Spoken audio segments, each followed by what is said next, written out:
especiais. Eu estou com o meu querido amigo e jurista português, Manuel Davi Maceno Rodrigues. Amigo, porque nos conhecemos há mais de 20 anos, precisamente. Sim, professor Rui, é que isto não são 10 anos. Para mim, serão por aí uns 22, nos conhecemos a distância desde o século passado. Pois, muito bem. Um tempo em que existia assim um triângulo de interessados numa matéria muito marginal, que era o direito do turismo, pois, que era um paulista, um mineiro e um português. Exatamente. Nós dois e o nosso colega, amigo, Glasson Mamed. E os três continuam a conversar até os dias de hoje. Sim, e seria obrigado a nominar. Ainda ontem fiz uma brincadeira recordando o prato, um prato português preferido do colega Mamed, que é a chanfana, que é um prato da região de Coimbra feita com cabra velha que fica em vinho tinto, pelo menos de véspera, e é assim o prato preferido de Mamed. E Mamed sim, e Mamed chegou a publicar num blog que ele tinha um prato de bacalhau criado por ele em minha homenagem. Foi uma das homenagens mais tocantes que jamais me fizeram. Pois registro aqui, então, Manuel, um grande abraço ao nosso amigo. Sim, e aliás, temos uma coisa. Que está lá em BH. Nós nos conhecemos depois, pessoalmente, há 20 anos e uma semana. Fez na semana passada 20 anos, em Águas de São Pedro, no grande hotel, Hotel Escola do Senac, e eu recordo perfeitamente ter conhecido o Mamed, chegando ele de elevador, e fomos ter com Rui, portanto, que eu conheci in corpore o Mamed uns minutos antes que o Rui. Nós já nos tínhamos estado de véspera, mas conhecemos antes. Bom, mas dizer o seguinte, e com este introito, ter que ver que nós tínhamos muito interesse no direito do turismo. O Sr. Rui, sobretudo, vindo do direito internacional. Chegando ao direito do turismo e pensando a regulação dos fluxos internacionais. No caso dele também, por influência francesa, da escola do professor Pierre Pi, uma MED mais, na altura, muito na base do direito positivo brasileiro. Embora ele seja doutor em filosofia do direito pelo UFMG, mas depois ele é alguém que pega muito no real da fonte positiva. Sim. O que eu admiro muito, na altura eu tinha algumas reservas, porque ele não fazia citações.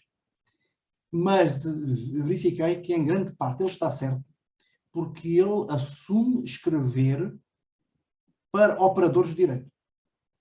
Ele não fica, como é muito comum na academia no Brasil, até mais que cá. O Brasil é assim como que uma Coimbra exacerbada. Ficam no debate da posição de A face à posição de B. É o metadiscurso sobre o metadiscurso.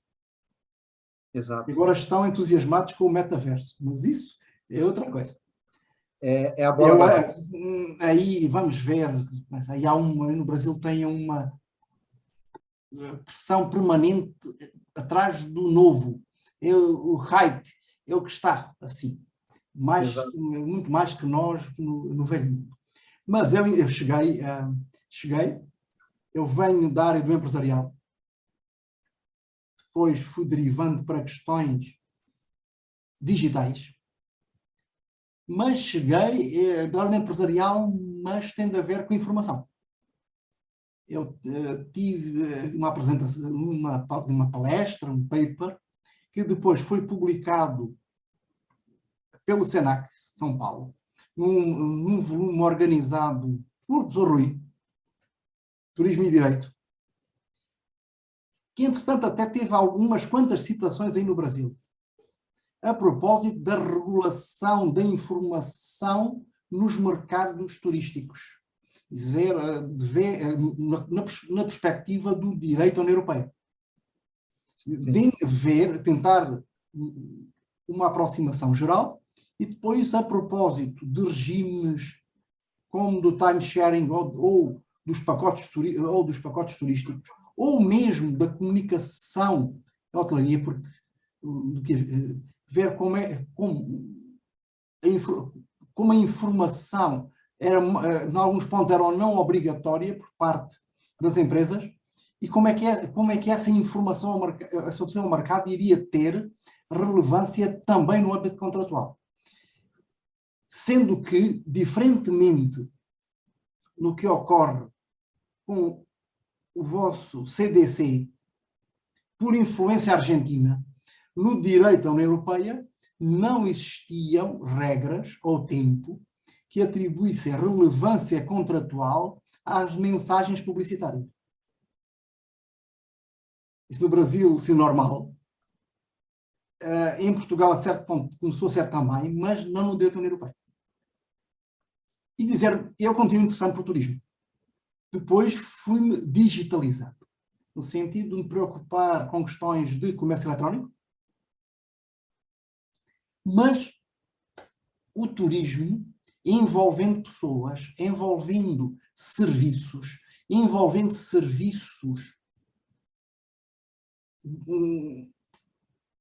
de dizer, quase disso que é imediata. Diz sempre que fala-se se um assento no avião, ou um quarto de hotel, ou uma mesa de restaurante, se não forem vendidos naquele momento, não há recuperação. Não vai para estoque. E isso tem grandes implicações na negociação e em questões de preço. Daí também que mecanismos de gestão automática começaram no turismo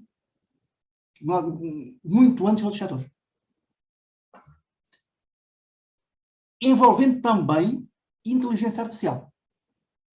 Envolvendo inteligência artificial no sentido de existirem fórmulas matemáticas, algoritmos, sim, que iam aprendendo e interagindo, sobretudo interagindo com o meio ambiente.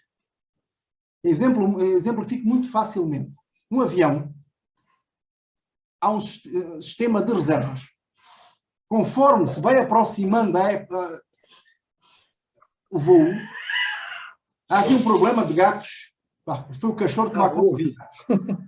Bom, mas Oscar, resolve aí o problema. O Oscar é o cachorro. Mas isso é questões também imponderáveis, literalmente. Gato e gata estarem brigando e o cachorro tem que separá-los. Mas dizendo, conforme vai a função dinâmica das reservas, fará sentido ir ou não subindo e baixando o preço. E quando chega, estão mais de metade dos lugares por ocupar. Faltam 24 horas. Como num voo, grande parte dos custos são fixos. Sim, porque se não houver, haverá um pouco, se tiver menos passageiros, haverá um pouco menos de despesa em catering. Mas o pessoal de cabine é o mesmo, não ficam comissários de bordo, não ficam aeromoças esperando. Se levar menos passageiros, haverá um pouco menos de bagagem e de peso, gastará um pouco menos de combustível. Mas o essencial está lá. Tanto que tratam de baixar ao máximo, fazer promoções extra para ocupar. E isso feito por os tais programas. E nós começamos a inteligência artificial. Nós todos, não temos de pensar tecnologia. Por replicar modo de funcionamento humano. Aquilo, Expert Systems, que na terminologia portuguesa de informática se designam por sistemas periciais, no Brasil, sistemas especialistas. Eu comecei interessando por chamados agentes de software, ou agentes autónomos, que é o que faziam isso. O turismo são outras coisas. Dizer o que está por baixo, já estava por baixo do sistema de vendas da Amazon. Ia criando um perfil daquele cliente. Não só nas preferências, mas também respondendo ao modo como cada cliente ia fazendo compras.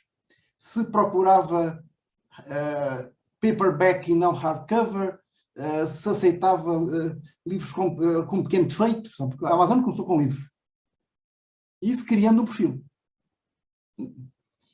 E o programa informático dizia obter o maior resultado possível. E algumas coisas até, já contei isso, até estou dizendo isto com forma muito leve. Quem estiver interessado encontrará no meu canal de YouTube umas dezenas de vídeos mais académicos, e também na minha página da academia.edu, umas dezenas de artigos, apresentações, capítulos de livro sobre tudo isto. Mas até haver situações de o programa informático ter identificado um cliente como trouxa, porque nunca queria descontos, pagar. O programa tratava de maximizar os resultados financeiros para o senhor Jeff Bezos. Sim, os programas informáticos são completamente amorais. É por isso que se entenda. Os programas informáticos não têm vieses. A não ser porque os programou. Nessa altura. Quem desenhou? Podia ter... naquele momento, estou a pensar há 20 anos atrás, um pouco mais, não era... todas as variáveis resultavam de programação. Era a fase da dita inteligência artificial semântica. Havia margens, pequenas margens de aprendizado. Sim, olha, estou a dizer uma coisa com viagem, e que coincide até com mais ou menos um mês de diferença da primeira vez que eu tratei disto num congresso internacional na Ilha de Malta, no início de setembro de 2006, e a propósito de agentes inteligentes, agentes de viagens como agentes inteligentes, eventualmente até negociando pacotes turísticos. Sim, negociando pacotes turísticos. Eu voltei à temática, mas fora do turismo,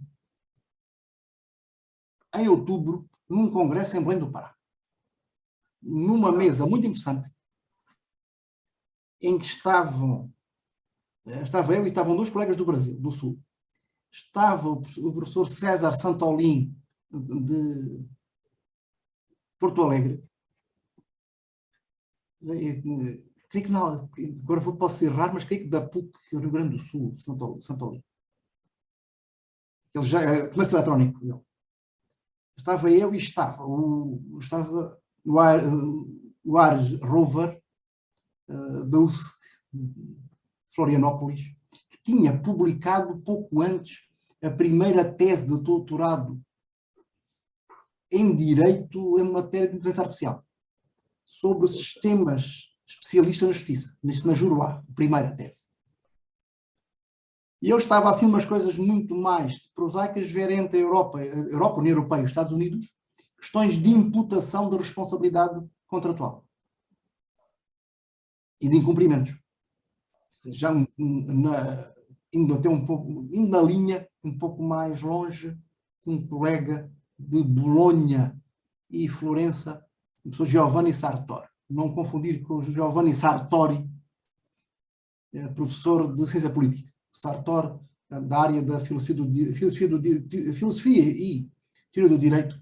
Ele está entre o Estado de Bolonha do CIRSFI de Bolonha, Instituto Universitário Europeu de Florença. Ele está a meio tempo em ambas. E é as pessoas que mais trabalharam com inteligência artificial, sobretudo nas relações de direito privado. O que é que eu estou a chamar isto à colação?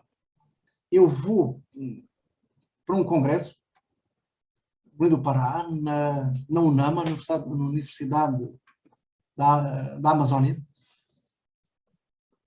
Na altura, eu já tinha, já um pouco antes, Gmail. Gmail tem um programa informático, ou melhor, tem 2 programas informáticos.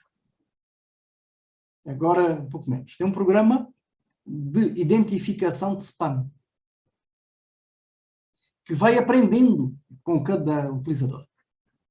Aquilo que cada um de nós deleta sem ler, essa temática não interessa. Ele aprende que aqueles assuntos não me interessam. E tem um outro, que agora eles tiveram problemas em questões de concorrência e não estar assim funcionando, que era haver publicidade numa faixa do lado direito da entrada do Gmail. Devem recordar isso. Publicidade. Da AdSense. O que é que eles fazem? Eles leem o sistema informático deles, inteligente, lê os e-mails. Eles assumem a privacidade, não há um humano a ler. Mas há um programa informático. Havia. O que é que o programa informático percebeu? Que eu estava a caminho de Belém do Pará. Pelos e-mails. E eu comecei a receber publicidade em Belém do Pará. Nomeadamente de restaurantes. Se alguém vai de Portugal para Belém do Pará, vai a restaurantes. Irá de querer comer fora. E também de floristas. Se vai visitar alguém ou convidar alguém, é provável que queira flores. Então, atenção, isto em finais de setembro e início de outubro de 2006. História antiga. Sim. Mais de 15 anos atrás. É uma história antiga. Entretanto, há um aspecto, e eu voltei a escrever, publicar em Itália em 2016, numa revista de Comparazione Diritto Civile, no último número da revista em 2016. Também já numa outra ótica, é que entretanto chegou o Big Data. Porque esses algoritmos trabalhavam com volumes pequenos de dados, ajustavam-se, mas a partir do momento em que trabalham com dados em massa, a própria estruturação do algoritmo vai sendo modificada em função dos dados. E o algoritmo aprende. Neste momento, o grande desafio é como é que se ensina de forma mais sofisticada o algoritmo, a tal fórmula matemática. E não vou entrar em debates mais ou menos filosóficos sobre a consciência, os limites da consciência, saber se... Bom, aqui o tal critério do Alan Turing, em que a inteligência artificial será de alto nível quando os interlocutores não saibam distinguir se estão perante um ser humano ou uma máquina. Isso já aconteceu muitas vezes. E acontece e necessita de resposta legislativa. Bom, mas por essa altura também, embora do ponto de vista académico, eu lecionar sobre proteção de dados desde meados dos anos 90, o Regulamento Geral sobre Proteção de Dados foi publicado no início de maio de 2016. E o choque não foi tão forte como aí no Brasil. Porque passaram quase do nada para um par de degraus acima. Basta pensar que a primeira lei, ainda que estadual, em matéria de proteção de dados, é do Estado de Hesse, na Alemanha, do início dos anos 70. A lei sueca é de 73. Portugal também tem uma lei sobre proteção de dados, ainda que sobre uma perspectiva penal, até umas semanas antes da Suécia. Mas isso é outra história. 4 anos depois, França e Alemanha. A Convenção do Conselho da Europa sobre privacidade e proteção de dados, a Convenção 108, é de 1981. A Diretiva da União Europeia sobre proteção de dados é de 95. Portugal, ao lado, tem lei, isso está na Constituição separada da privacidade, desde 76, e a nossa primeira lei foi de 91, final de abril de 91. Lei mesmo de proteção de dados, se há LGPD. Quer dizer, aí, nisso, Portugal leva aí um quarto de século de avanço. Não quer dizer que tínhamos chegado aos mesmos resultados, mas, pronto, ou plenos, mas estamos com um quarto de século. Ver proteção de dados também na questão, como é que se integra, e creio agora, com humildade, mas sem falsas modéstias, teria sido dos primeiros em língua, pelo menos em língua portuguesa, a trabalhar proteção de dados como as fontes em matéria de proteção de dados podem ter relevância nas relações privadas. Se ver, por exemplo, basta pensar aí na vossa LGPD, na relevância que tem logo, não pensar até na questão principiológica, na tónica colocada na boa-fé. E depois nos princípios. É que estes princípios da proteção de dados até nem foram pensados para isso. Eu venho com esta, embora venha com isto em termos gerais, de Big Data e dados desde... Olha, não publiquei porque eu sou um bocado de reaça a publicar sem estar com a matéria consolidada. A minha primeira palestra aí foi em setembro de 2014 na FND no Rio de Janeiro. Pois, na Faculdade Nacional, pois. É, assim, na velha, com o Tomás, que tinha lá um grupo de pesquisa sobre direito de tecnologia. Isto, pronto, o tempo passa. Estamos aqui, pensei em setembro de 2014. E depois tinha a seguir um congresso em Recife, mas já estava assim em cima, e gravei e mandei o vídeo. Na altura, era uma coisa estranha ter um congresso em que ter vídeo. Mas esse vídeo está na internet. Era pensar tinha saído o livro do Heggers, depois deu o filme sobre o círculo, e ele tinha mesmo um vídeo, chama-se Quebrando o Círculo. LGPD, o Parlamento Europeu, como é que se poderia defender as pessoas face à Big Data. Mas tem outra coisa, e foi o meu foco, sobretudo, nessa questão desse artigo de 2016, já pensar turismo. Porque o setor turístico é muito, trabalhando com pessoas que se movimentam, trabalhando com serviços de curtíssimo prazo, está incorporado muito antes de outros setores estas novas tecnologias. Esse primeiro, creio que terá sido mesmo o primeiro artigo publicado na língua, não que ele nem é a língua portuguesa, ele foi a língua inglesa, mas a minha primeira língua portuguesa foi em 2017. Sim, 2017. Mas por essa altura, assim, numa revista em Curitiba, uma revista direito luso-brasileiro, direito do consumidor, lá com o pessoal do professor Mário Frota. Mas comecei a dedicar-me a outra coisa. Foram os territórios turísticos inteligentes. E comecei a pensar também em publicações, aí, acho que publiquei aí no Brasil, em 2017, 18 talvez, numa revista que até, por acaso, até há da Faculdade de Direito da Universidade Federal de Santa Maria.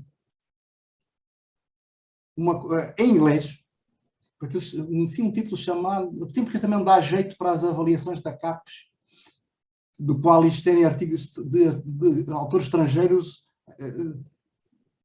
em espanhol ou em inglês, também ajuda às pontuações. Um artigo, acho que basta escreverem Between Footsteps, entre pegadas, porque tinha que ver com as questões de impacto ambiental do turismo. Sim, utilização de recursos,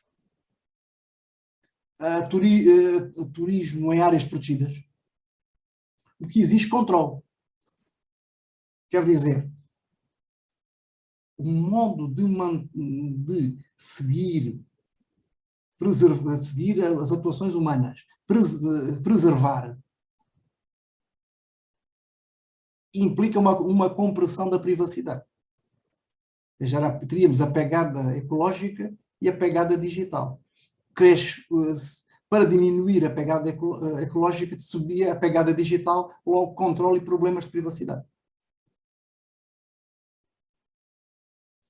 E trabalhando com uma colega, Cristina Teixeira Santos,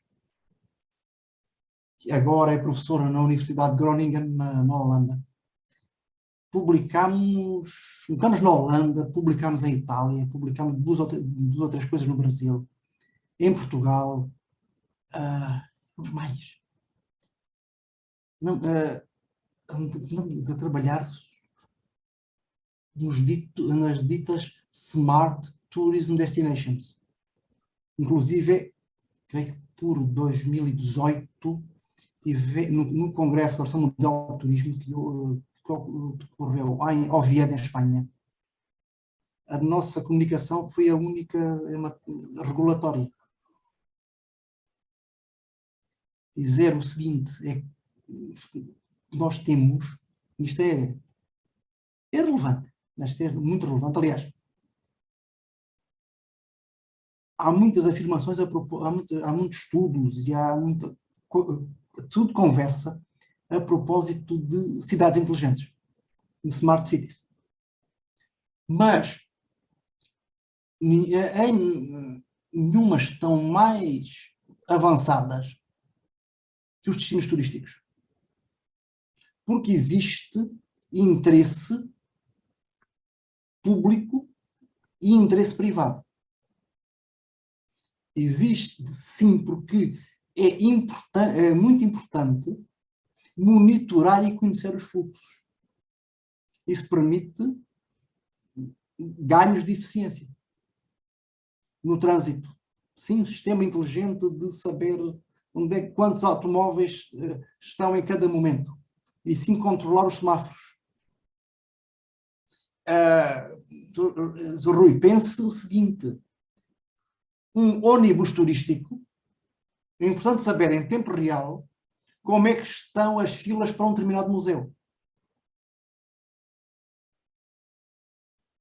E é mais eficaz que os percursos sejam orientados, não diria decididos, mas orientados automaticamente, que não o guia turístico tinha que dizer ao motorista, olha, para aqui e vamos para o jardim porque ali já não dá. Isto funciona em tempo real. Ou pensar algo que não é, portanto, coisas assim muito reais. Algumas até podem parecer ficção científica, mas muito reais. Um projeto que o Turismo de Portugal teve com uma operadora de telecomunicações. Monitorar a roaming em praia. Uma das praias, isso na costa do Estoril, junto a Lisboa. Saber, isto era por roaming, saber turista estrangeiro. Saber a que horas é que na praia chegam e saem os espanhóis. A que horas é que chegam e saem os italianos. A que horas é que saem os franceses. Ou aqueles que têm, são assinantes de contas de celular desses países. Porquê? Porque à hora de saber se aquela praia, àquela hora, qual é a nacionalidade dominante, permite aos restaurantes planejar melhor as refeições e as reservas. Dá para pensar que se brasileiros estão acostumados a almoçar ao meio-dia e os espanhóis depois das 2:30 da tarde, se forem muitos brasileiros e espanhóis, dá para ter 2 turnos de almoços e dobrar a receita. E dá para pensar até mesmo num cardápio diferenciado. Diferenciado, sim. Sim, mas mais. Pensemos apps. Estão desenvolvendo apps. E nesse congresso estava um responsável da IBM. Vamos dizer, é uma coisa assim. E que ia conhecendo aquela pessoa. Alguém que até poderia ser ainda mais avançado com realidade aumentada. Uns óculos com projeção. Em que diz assim, olha, nós sabemos que você gosta de um determinado coquetel, sei lá, um mojito, e está passeando, está andando pela rua dizendo assim, olha, 2 ruas para lá, está havendo agora uma happy hour com metade do preço. Quer aproveitar? Isto com geolocalização. Mais pensar, conhecer aquela pessoa, dizer, olha, sabemos que, está sabendo que alguém vai numa cidade e recebe uma mensagem, e gosta de ir num restaurante de peixe. E dizem assim, e sabe porque se vai viajando com a esposa ou não vai viajando com a esposa. Os gostos de cada um. Vai viajando com a esposa e dizer, olha, a pesca esta noite aí não teve boa. Aquele peixe que vocês gostam de ir comer no restaurante tal, hoje não há, por isso escusam de lá ir, mas temos aqui uma alternativa que nós sabemos que também é uma carne que vocês gostam e está no cardápio do restaurante B. Ou então, pensar que se está no aeroporto, recebe uma mensagem e dizer, olha, a porta de embarque vai fechar daqui a 12 minutos e nem corrente chegam a menos de 24. Por isso, o que é que prefere? Que gente faça uma reserva no voo seguinte ou preferem ficar a dormir e ir amanhã de manhã no outro voo? Mas isso, ao mesmo tempo, controla as pessoas. Ainda a questão da proteção de dados. Controla e controla e até publicidade até nos persegue de página em página. Você faz uma pesquisa. Em TripAdvisor ou em Booking. Embora façam isso de forma mais básica com cookies. Com os ficheiros que registram dados de identificação para navegação. Mas isso dá controle. E dá controle, nomeadamente quando esses dados são compartilhados entre o setor privado e o setor público. E depois entra também questões de segurança. Videomonitoramento. As regiões turísticas são aquelas mais monitoradas. Onde há mais batedores de carteiras. Falo em Portugal. Pensar aí, a maior concentração de batedores de carteiras por metro quadrado em Portugal é é no bonde, no Elétrico 28 em Lisboa. São quase todos estrangeiros. E vêm fazer estágio, vêm por cá. Mas aqui o nosso criminoso é batedor de carteiras. Aqui, nós por cá é raríssimo haver assaltos. Aliás, se houver um assalto à mão armada, isso, o Jornal Nacional fica uma semana falando do assunto. Isto é outra realidade. Mas em Portugal, desde há anos que está abaixo dos 100 homicídios por ano. E o número de homicídios de desconhecidos é residual. O que temos aí de homicídio é aquele que tem uma discussão com o vizinho e mata o vizinho, ou por ciúmes, ou situações dessas. Homicídio em assalto aqui acontece, mas é uma frase antiga, quando o rei faz anos. Bom, mas o que é que isto entra? Questões de videomonitoramento e de videomonitoramento algorítmico. E aqui estou pensando na criação de perfis e nas decisões automáticas. No Brasil, o que tem, ainda de forma imperfeita, o artigo 22 da LGPD. Corresponde, de ser imperfeitas, porque não atinge o que seria o patamar exigível e que o Brasil internacionalmente assumiu na OCDE em maio de 2019. Na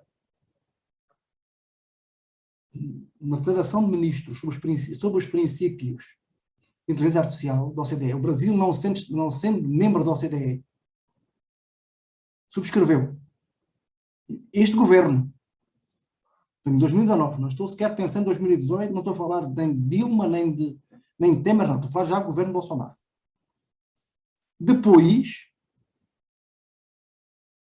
na cúpula de Osaka do G20, e o Brasil, pela sua dimensão, é membro pleno de direito daquela organização internacional informal do G20, o Brasil também subscreveu princípios sobre inteligência artificial, onde constam a decisão final tem que ser humana. A estratégia brasileira de inteligência artificial, também deste governo, está lá. Ele recebe da OCDE.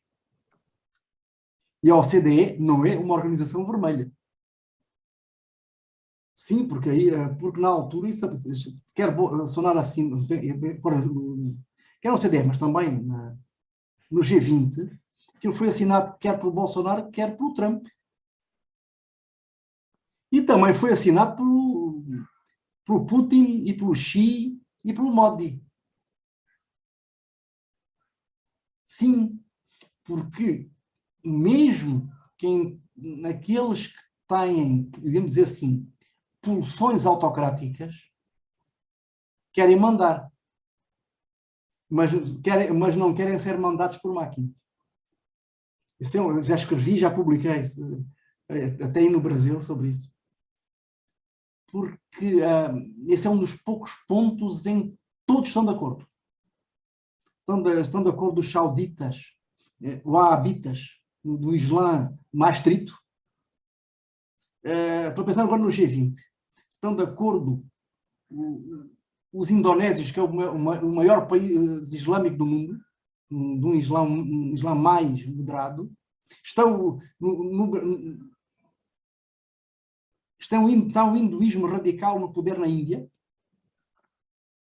Está o pós-comunismo ou o neoconfucionismo da China. Está o Putin, está todo mundo concorda. Quase. Porque depois de assinar, o vosso presidente vetou essa parte do LGPD. Uma coisa estranhíssima, mas vetou essa parte. Mas pensar que há riscos grandes. Não, até mais, num assunto, vamos dizer agora de China. Existe na China o chamado crédito social. Pelo que você faz ou não faz. Se não tiver uma pontuação suficiente, tal social scoring, se não tiver uma pontuação suficiente, além de não ter acesso a crédito bancário, uma coisa assim, você nem pode viajar. Nem pode comprar um bilhete, comprar uma passagem aérea. Nem uma passagem de ônibus de uma cidade para outra. De tal maneira que um dos pontos da proposta de regulamento da inteligência artificial apresentada pela Comissão Europeia em finais de abril de 2021, 2021 é exatamente de proibir aplicações de programas de inteligência artificial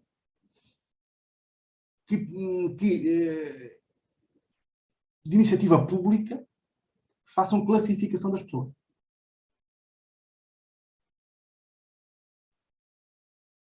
Como também temos a questão do monitoramento algorítmico. Que uma coisa é estar um policial olhando para uma câmara, uma tela, com o conhecimento que ele tem, e a base de inteligência é a inteligência dele. Outra muito diferente é estar ligado a um banco de dados com reconhecimento facial. Ou outra técnica biométrica. Aliás, essa de saber quem está onde. Isto não é uma coisa, não é algo assim de estranho. Nas primeiras semanas da pandemia, houve uma decisão do vosso STF, que a relatora foi a ministra Rosa Weber. Sim, porque o vosso governo queria, a partir dos celulares, identificar as localizações. E pensar para juristas, a afirmação, que hoje já não seria necessária, porque, entretanto, a Constituição Federal foi modificada há 1 ano e pouco. Mas a afirmação da proteção de dados enquanto direito fundamental extra-catálogo dos incisos do artigo 5º teve exatamente a ver com localizações de celulares. Mas há um voto muito interessante de um ministro brasileiro, mas quase em permanência em Lisboa, Gilmar Mendes, sobre o assunto. Mas, ver isso. Mas, de tal maneira que fala-se muito sempre no RGPD, mas com acordo político até no mesmo dia. Aliás, aqui temos até um pacote legislativo. Houve um acordo, e também tem a ver não tanto com turismo, mas com transportes. Nós temos, não como turismo, porque também houve, estou a pensar em os atentados de Paris, do nosso outono de 2015, foram também até em Cabarés, os espetáculos, no Bataclan, então. Mas houve atentados em Paris e em Bruxelas, outubro de 2015, que levaram aqui uma série de atos legislativos que estavam emperrados nas instituições europeias. Tivesse havido um acordo político no início de dezembro de 2015, e depois o texto ficou pronto no final de abril e foram publicados no início de maio, em conjunto. O Regulamento Geral sobre Proteção de Dados, uma diretiva, porque se trata de matéria criminal, e a matéria criminal, de acordo com o Tratado de Funcionamento da União Europeia, não pode ter regulamentos, não pode haver uma lei comum. as diretivas dão alguma margem aos Estados-membros, e a matéria penal, o Tratado de Funcionamento da União Europeia diz que só podem ser diretivas e diretivas de mínimos. Há uma diretiva sobre o tratamento de dados na justiça criminal, incluindo a prevenção. Sim, e com questões também de tratamento de dados, incluindo, sim, perfis e vídeo monitoramento. Saber, sim, porque é necessário distinguir, designadamente, distinguir entre os dados da testemunha, os dados do suspeito, os dados do acusado, haver prazos diferentes para conservação, regras de acesso diferentes. Se é tal lei que no Brasil, há minutos fui verificar, o PL 1515 de 2022, apresentado pelo deputado Coronel Armando, e que não sei como é que será depois agora do mês que vai. Mas temos estas regras de 2016 que implicam, tal como qualquer sistema de perfis, o que se designa no Brasil de relatórios de impacto. Relatórios de impacto. Sim, não é para ver uma decisão assim. Mas pensar,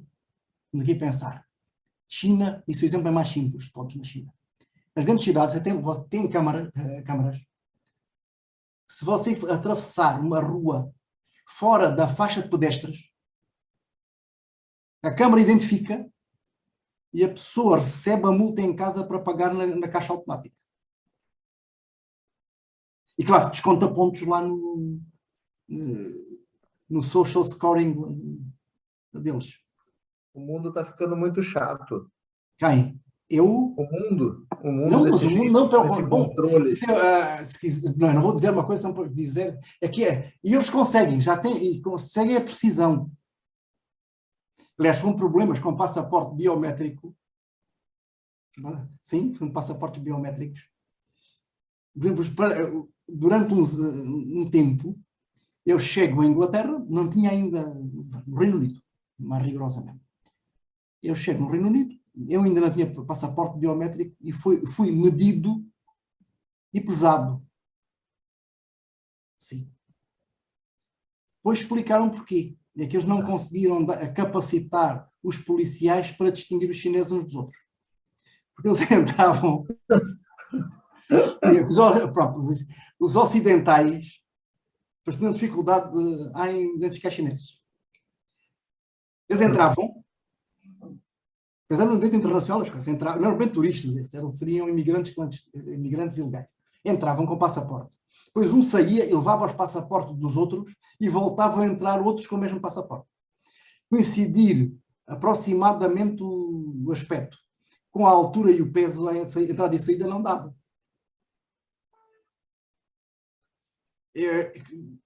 Quando eu saio, mandaram medir e pesar outra vez. Eu digo assim, olha, já estava assim um bocadinho para, vocês dizem, isolar. Digo assim, bom, eu acho que engordei um pouco, mas acho que não cresci nesta semana. Não dava, porque não dá para crescer. Mas eles conseguem, se você chegar num estádio de futebol, e agora dizer uma coisa para o professor Rui ficar assim mais triste, vem ao estádio do São Paulo. Eu sei que você é São Paulino. É São Paulo. É São Paulo. E eu agora, neste momento, à conta do Abel, agora estou torcendo mais por Palmeiras. Embora no Brasil, o meu clube seria o Fluminense. Mas... Oh, não. Pronto, mas isso, cada um, aquelas coisas. Mas aí, como o meu clube, o Sporting, que até na terça-feira ganhou 2-0 do Tottenham. E foi ganhar há uma semana e pouco ao Borussia Dortmund 3-0 lá. Isso. Isso. Como a nossa camisa é verde, ter assim, haver um clube verde aí também não é ruim. Pois aí, em Portugal, embora seja o Palmeiras seja o clube dos italianos. Só deixou de se chamar Palestra Itália em tempos de Getúlio, porque não podia ter. Tiveram que mudar o nome do clube e depois do time. Bom, mas voltando às coisas. Temos questões nesta proposta de regulamento de inteligência artificial de proibir o videomonitoramento em tempo real. Embora isso neste momento tenha discussão, por exemplo, os seus amigos franceses, eles são mais securitários. Tipo exceções. Por exemplo, no aeroporto, haver a possibilidade de uma criança que se perde dos pais, as câmaras serem ativadas no sentido de encontrarem a criança. Ou haver uma ameaça terrorista. O que se está a discutir é a que ponto é que esta ameaça será uma ameaça real ou uma ameaça só hipotética. Mas tem mais. Tem um aspecto que é a terceira diretiva. Estamos aqui aproximado do tempo, um pouco, mas depois podemos continuar até quase indefinidamente. Uma terceira diretiva que eu escrevi um pouco, já tinha escrito em 2017 em Espanha, depois tinha feito assim uma aula extra de mestrado no Estado do Minho, de mestrado em Direito e Informática, para dar a minha aula normal sobre fontes internacionais europeias em matéria de cibercrime, que é a diretiva sobre os dados PNR. Registros de nome de passageiro. Já existe, e pensa a professor Rui, a ICAO, Organização Internacional de Transporte Aéreo, ou a ACI, mas pronto, é conhecido sobretudo pelo acrónimo em inglês, ICAO. Existem os registros API, que é de informação prévia de passageiros. Quando isto é acordo internacional, até o acordo internacional em aplicação desde 2018. Os Estados Unidos, na Austrália, até com alguma controvérsia, inclusive com sentença na Justiça da União Europeia. Isso há muito tempo, até mais. Dizer, a polícia recebe uma lista dos passageiros e dos contactos dos passageiros. Por aí, no vosso caso, a Polícia Federal já sabe quem é que vai naquele voo. E são os APIs, só. Os PNR são muito mais. Os PNR já eram usados por companhias aéreas, já eram usados pelas plataformas, por exemplo, pela Amadeus, ou pela Galileu, as plataformas de reservas, os GDS. Porque o que é que vão dizer? Vão dar o nome, vão dar o endereço, vão dizer se pagou dinheiro ou pagou com cartão de crédito, com que cartão. E um elenco muito amplo de informação sobre aquela pessoa. Inclusive, se é um passageiro que ressona, ou é chato, ou é desagradável para as aeromoças, elas deixam esse registro, isso fica. Mas isso pode parecer assim um pouco risível, mas há coisas mais importantes. Por exemplo, que tipo de refeições você escolhe? É que se você, e já aconteceu, haver desvios de voo e pedirem a listagem dos pedidos especiais de refeição. Se você tiver um pedido de uma refeição kosher, identifica-o como judeu. Um dado sensível. Politicamente muito sensível, nomeadamente se for um comando palestino. Ou imagine que pediu uma refeição halal. Identifica você como muçulmano. Não sei se já você fez, mas houve um tempo em que eu ia bastante por Istambul. Depois, com aquele autogolpe do Erdogan, e de haver alguns colegas meus que foram afastados da academia, e um deles até desapareceu, literalmente. Eu fiquei com pouca vontade de voltar à Turquia enquanto Erdogan lá estiver. Embora eu, no meu caso, enquanto jovem estudante, tenha andado à solta pela Roménia em tempos de Ceausescu. Porquê, professor Rui? Porque eu e um colega, estávamos no terceiro ano de faculdade, descobrimos que Portugal era o único país, portugueses éramos os únicos nacionais do único país da OTAN, da NATO, que podiam entrar na Roménia sem visto, desde que fosse por via terrestre. E vice-versa. As probabilidades de um português chegar à Roménia por daqueles acordos que não servem para coisa nenhuma. Ou seja, a gente conseguimos entramos na Roménia sem visto e andámos com a Securitate e com a polícia política assim, nos controlando o tempo todo. E tivemos quase sempre presos, e eles com razão. Porque, aliás, está escrito Virgílio Machado num livro que tem publicado sobre direito, turismo, democracia. Até tem lá um capítulo sobre essa viagem, explicando porque nós bebíamos bastante, porque havia racionamento de comida, mas não de bebida, temos o Ceausescu. E depois a gente bebia e depois falava o que não devia.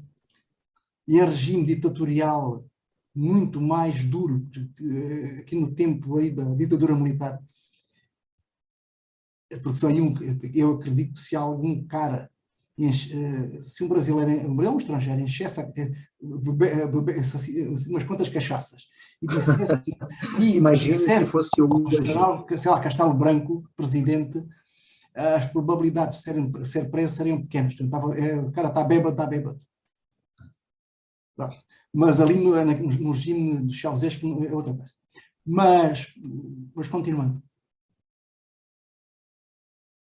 Temos uma diretiva sobre os dados PNR para crimes graves com retenção dos dados durante vários anos. E eu voltei a escrever sobre o assunto porque a 21 de junho sai um acórdão do Tribunal de Justiça da União Europeia que não invalida a diretiva, mas obriga a uma interpretação estrita das leis nacionais de transposição face aos objetivos da diretiva dentro da principiologia da Carta das Fundamentais. Com referências expressas à questão dos algoritmos. Sim, é porque esses dados todos, de todo o mundo, depois serem tratados através de programas de inteligência artificial, avaliam o seu comportamento e fazem, inclusive, projeções sobre o seu comportamento futuro. E permitem um controle capilar. É que esses dados, podem ficar, bom, mas retiram o nome. Mas é possível, com bastante facilidade, inferir quem você é pelo cruzamento de outras informações. Qual é o problema? Há 1 ou 2 anos, eu orientei uma dissertação aí, no Brasil, a propósito de dados PNR. E o que se passa é que as companhias aéreas transmitem os dados de PNR à vossa ANAC, a Autoridade Nacional de Controlo Aéreo, da Aviação Civil, do Controlo Aéreo. Agência Nacional de Aviação Civil. Aviação Civil. Sim, a nossa INAC, Nacional de Proteção Civil, de Aviação Civil, vocês é a agência ANAC. O que é que acontece? É que a ANAC repassa esses dados todos, inclusive dos voos internos, à Polícia Federal. e não há lei. Sim, Sem Sr. filtro. Rui, a Polícia Federal no Brasil sabe onde é que o Sr. Rui esteve nos últimos anos, em que voo esteve, com quem esteve, e pode cruzar informação dizendo que em Viracopos, voando pela Azul, e Azul tem hub Viracopos, que até é mais perto aí de casa, que ele se cruzou com alguém que estava no mesmo terminal, com alguém que ia a caminho de Santa Cruz de la Sierra, ou de Orlando, acho que estão falando agora para Orlando.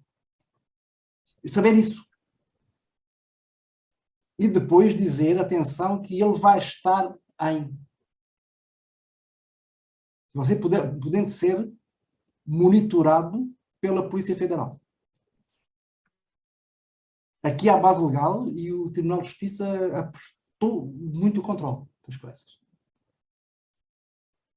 Aí a doutrina nem se tocou.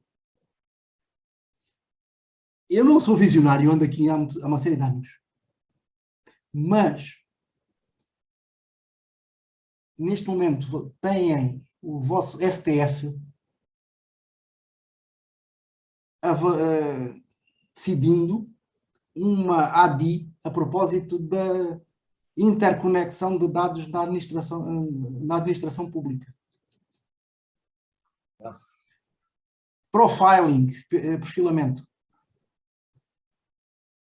Desde a publicação da LGPD, eu ando falando e escrevendo sobre o assunto. Inclusive com ilustres colegas constitucionalistas, assim, atenção, que se tiverem um governo competente, é possível, pelo cruzamento desses dados. Sim, uma das coisas que começou a ser feita em maio de 2016, o que é que aconteceu em maio de 2016? A chegada do governo Temer. Começou um projeto chamado GovData. Não interessava a ninguém. Passava por, vocês dizem aí, fusionar todos os bancos de dados da Administração Federal. Funcionários de seguros, de habitação, Bolsa Família, fusionar tudo. Isso permite ter um perfil para cada brasileiro. Permite avaliar o perfil de cada brasileiro e permite inferir como é que será o comportamento. E depois de inferindo como é que será o comportamento, possibilita comunicar com ele com eficácia eleitoral. Como? Isso não é nada que não seja novo. Em marketing isso é feito. Sim, mas professor Rui, e vamos fechar. O professor Rui já ouviu falar seguramente no caso Cambridge Analytica, a partir de redes sociais, sobretudo Facebook, que era o dominante de 2016. Isso terá permitido que Trump ganhar face ao sistema eleitoral nos Estados Unidos. Ganhar no sentido de identificar pequenas franjas, por exemplo, de eleitores, eufemismo, afro-americanos, fazendo-lhes chegar a eles mensagens da Hillary desconsiderando os negros. A ideia não era que eles fossem votar no Trump, é que não ficassem em casa. Lá o voto não é obrigatório. Pois. Ficassem em casa. E assim tirar os votos suficientes para que naquele estado o Trump tivesse todos os votos eleitorais. Bom, mas isso é uma coisa é uma empresa fazer a partir de redes sociais. Outra é ser possível um governo fazer a partir de todos os dados que a União tem. e agora, isso, entretanto, houve um decreto que ainda liberou. E o seguinte, a LGPD deixou lá, permite, de forma nem inocente. Permite aquilo que o Regulamento Europeu não permite. Aliás, a regra é a interconexão e interoperabilidade nos dados da administração pública. E digo isto porque eu comecei a estudar o assunto, mais, porque estive no final de 2015 numa conferência da CPLP, Campeonato de País de Língua Portuguesa, em Cabo Verde,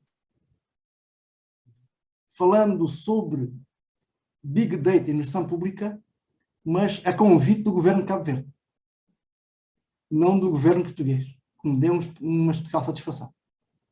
Então, andei estudando implicações de Big Data nesses contextos. 2015. Quando chega aí, e agora vamos ver como é que a ADI, ou ADI, como é que aí falam, vai sair. Inteligência artificial, dados. Fui puxando, sobretudo, em contexto de turismo e de viagens. Claro que isso é muito bom. Você chega no hotel, você chega na recepção, o recepcionista pode até ter uma memória falha, mas já sabe, pela câmara diz, este é o cliente tal. O programa já sabe qual é o quarto, que aquele, já fez a reserva no quarto que ele mais gosta. Já sabe a temperatura, quando ele chega no quarto, a temperatura já que ele gosta. Sabe se ele gosta de chinelo ou não gosta de chinelo, porque já tem a informação toda. E depois não precisa de nada, tem uma câmara que o identifica, ele chega na porta do quarto e a porta abre sozinha. E a luz ou a temperatura estão ajustadas ao que ele gosta. E ninguém precisou de perguntar porque o sistema aprendeu dele. Mas, ao mesmo tempo, esses dados vão ficando.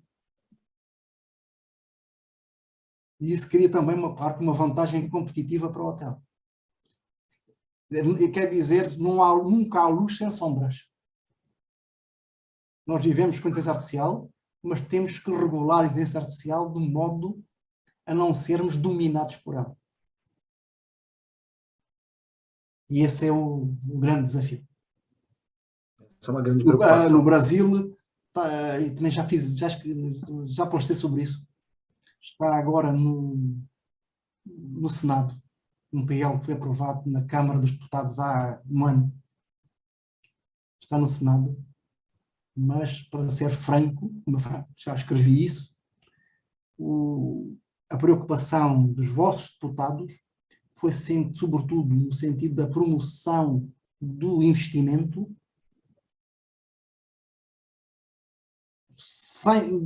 sem demasiada sensibilidade para as liberdades cidadãs.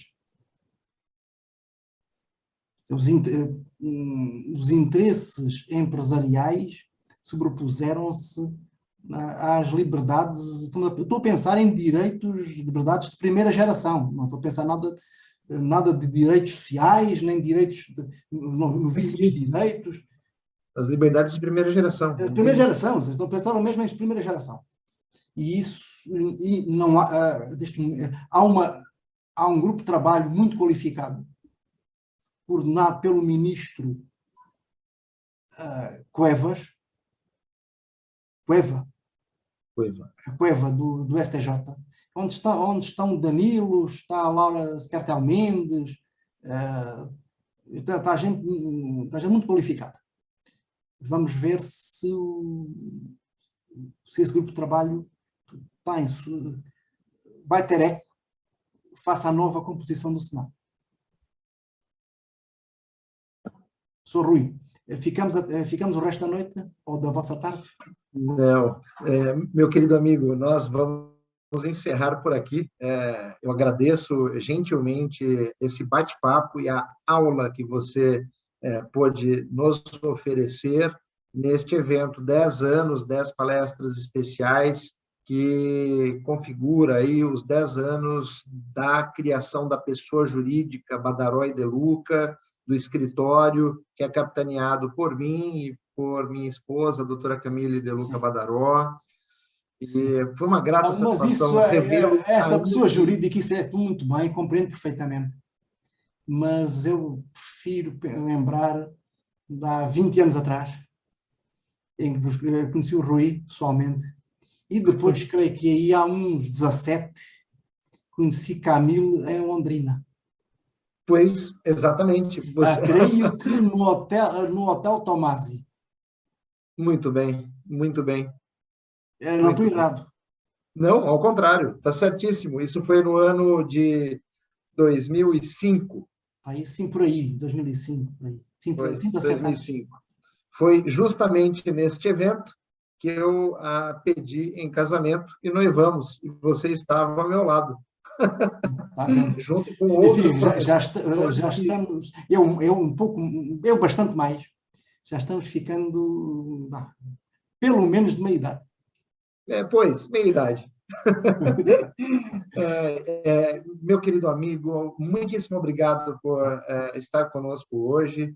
Agradeço em nome de todo o escritório, mais ainda feliz quando li a tua publicação na rede social, no Facebook, falando, né, do nosso encontro, a primeira vez que estivesse no Brasil, no ano 2002, e de lá para cá, confesso e registro, já que esta é uma live, a todos que estão acompanhando, você foi verdadeiramente um daqueles amigos que contamos na palma da mão, que conversou muito comigo, que apoiou-me, que sempre esteve ao meu lado, quando precisou puxar a orelha, o fez, e, ao mesmo tempo, sempre me incentivou. Então, Manuel, daqui você tem um grande defensor, um amigo também que pode contar na palma da mão, tá bom? Um grande abraço a todos e até a próxima live no mês de outubro, cujo palestrante, por hora, é um segredo, mas já adianto, é da família. Um grande abraço a todos.